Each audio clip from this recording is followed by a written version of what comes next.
Welcome back to Passionately Catholic. So it's been a little while since I offered some dating advice, and I've got this tip. This is actually a strategy that I've used to a degree, but I find this incredibly useful. I'm really excited to share this one today. It's a three-step process, and using all three of these steps together I think is incredibly beneficial. And this is the kind of thing to use maybe before you get into a relationship, because once you're into that relationship, or maybe a serious relationship, sometimes our judgment can get clouded a little bit. So I especially recommend this for young people, or for somebody who's interested in getting into a relationship and hasn't quite done it yet. You can definitely use it as well if you're in a relationship. But here's the three steps, okay? There's three things to focus on in terms of what you really want from the person that you're dating. And always remember that by dating somebody, it runs the risk, and pro and con, okay, the good and the bad, the risk of falling in love. And when we fall in love, we do not tend to judge them or the world or the relationship very objectively anymore, okay? So that it's really important that when we date really high quality people that we know could be a great spouse to us, possibly for the rest of our lives, but also a great parent to our future children, okay? So there's key elements. So the first, basically all three involve making a list, and there's three things that we're gonna make a list about. The number one thing on the list, the first thing on the list, is to list the absolute must-haves. These are the qualities that I absolutely need to have in my future spouse, and in somebody that I date.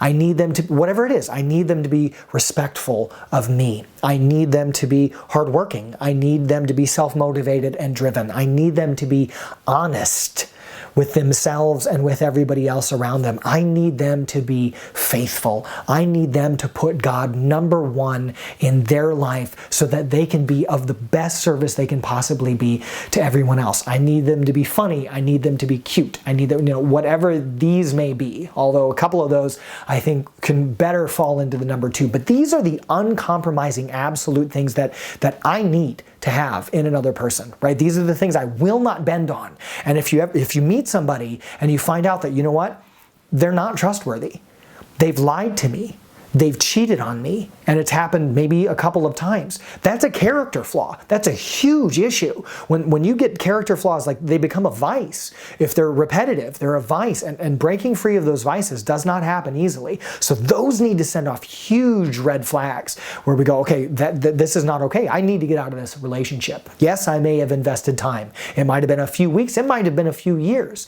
Okay, I might have invested a lot in this relationship already. But if it goes against one of those number one things that we have on our list, that these are things I absolutely have to have, the relationship needs to end, okay? Or we need to have a serious conversation about a change happening, and if that change doesn't happen, we don't keep dating. We're done, okay? The second category on the list is the preferences. These are the things that I would like, okay? So here's where we can do the, probably more appropriately put in the, oh, they're funny, or, they're really cute, or they have a certain hair color or eye color, or whatever it is, for you. Maybe they have a certain level of health, okay? Or maybe a certain level of success in their business, job, whatever. They have certain plans for the future. Maybe they like to play disc golf, okay? Maybe they like downhill skiing, okay? Whatever it is for you, quilting, okay?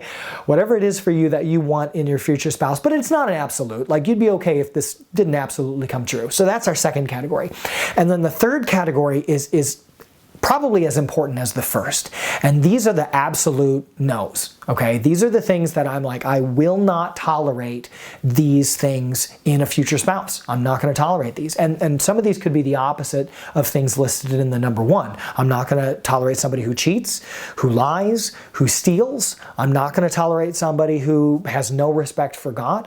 I'm not going to tolerate somebody who has no respect for me. I'm not going to tolerate somebody who has no respect for my parents, okay? Whatever it may be, make these lists. Category number one, these are the absolute must-haves. This is what this person needs to have, because I could spend the rest of my life with this person. If we date and we fall in love, we get married, I could spend the rest of my, and who do I want? Do I want a high-quality person that's going to make every day better, no matter what we're going through, no matter how bad things might be and how many challenges are thrown our different direction, financial challenges, health challenges, family challenges, work challenges, whatever it is.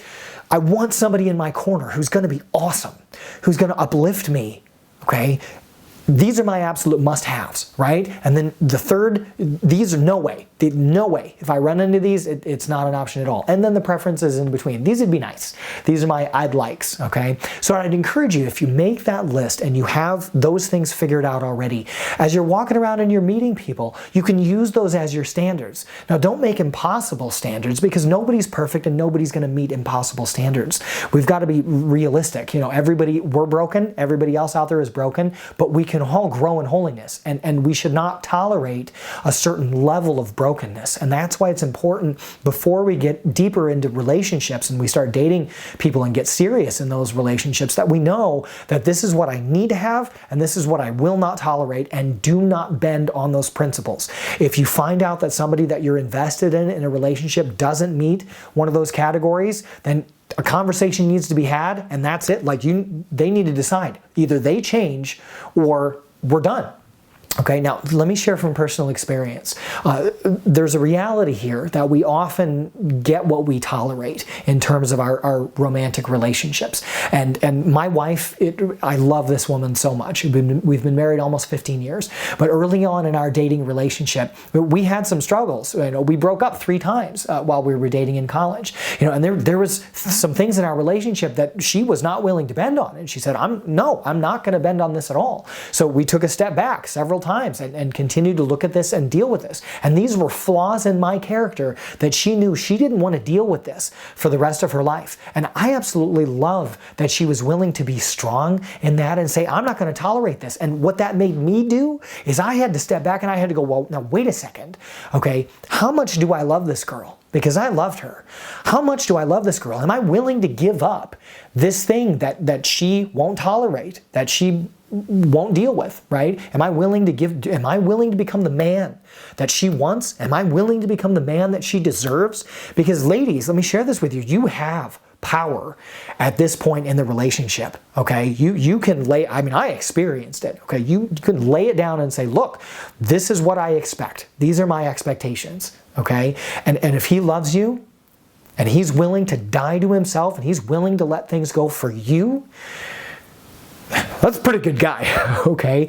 You got something really going for you there, okay? And I mean, if he's willing to do that with one thing, he may be willing to do it for more. And then in life, he's showing you that he's a man of character. He's a man willing to grow in virtue, okay? He's a man willing to sacrifice and do what needs to be done for his beloved, for you, okay? That's the kind of guy that you're going to want to be around. So don't be afraid to challenge that man, because let me be honest with you, when you get into marriage, okay, and you're married and you're committed, he is going to have so much less motivation, okay? There is risk for a guy in asking a lady out. There is risk for a guy in asking a woman to marry him, okay, and showing up. Is she going to show up to actually marry me on the wedding day at the church, okay? When he gets those things and he's got you locked into marriage, there's less motivation for him to grow in virtue. Make the man grow and make him become a man. Make the guy grow in virtue before you get more serious, before maybe even you fall in love, before you get married, for sure, okay? Before engagement, okay? You have a power that is beautiful, okay? That God can use you to help men grow in their life and their virtue so that they are the best husband and the best father that they can possibly be. Does it work the opposite way? Probably, but I'm going to be honest with you, I don't have experience with it the other way. So, but I know from my own experience that it definitely worked for me, helped me grow, because my wife, when we were dating, was willing to challenge me and set those expectations. So I hope this was useful to you. Click the like button if you liked the video. If you want to join us on Passionately Catholic and see more videos as we have them come out, please subscribe. Click that all bell icon. It'd be great to have you with us on the Passionately Catholic team. I wish you all God's blessings and peace, and I look forward to seeing you again very soon.